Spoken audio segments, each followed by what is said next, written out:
মনে রাখবেন, ইরানের অগ্নিপূজকরা তারা বছরের প্রথম দিনটাকে উৎসব হিসাবে, ধর্মীয় উৎসব হিসাবে উদযাপন করতো। আপনি বলবেন আমি তো এটা ধর্ম হিসাবে করি না। ভাই, এটা ধর্মের জিনিস। 31st নাইট উদযাপন করার এই সংস্কৃতি ধর্ম থেকে এসেছে। সেটা অগ্নিপূজকরা, প্যাগানরা, তাদের থেকে এসেছে। ইতিহাস খোলেন, পড়েন, গুগলে সার্চ দিলেও পেয়ে যাবেন। অগ্নিপূজকরা বছরের প্রথম দিনটাকে নাম দিয়েছে নাইরুজ।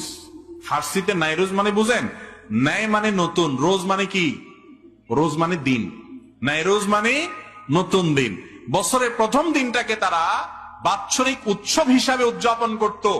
তাদের পরে এটা খ্রিস্টানদের মধ্যে আসছে। আজ আমরা দিশেহারা মুসলমানরা তাদের দলে চলে গেছি।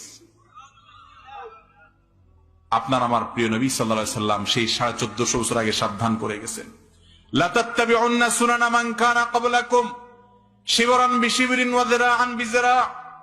তোমরা তোমাদের পূর্বসূরীদের অনুসরণ করবে, অন্ধ অনুসরণ। তারা যদি 1 বিঘত আগায় জাহান্নামের দিকে, তোমরা সেদিকে 1 বিঘত আগাবা। 1 হাত গেলে 1 হাত যাবা, যদ্দূর যাবে অদ্দূর যাবা। তারা গর্তে ঢুকলে তোমরাও গর্তে ঢুকে যাবা। এরকম অন্ধের মতো কাজ করবা। কেন করছো? নিজের বিবেককে জিজ্ঞেস করে কোনো উত্তর পাবা না, তারপরেও করছো কারণ তারা সবাই করে। জিজ্ঞাসা করা হয়েছে, রাসূলুল্লাহ, কারা যাদের অনুসরণে মুসলমানরা এরকম অন্ধের মতো করবে?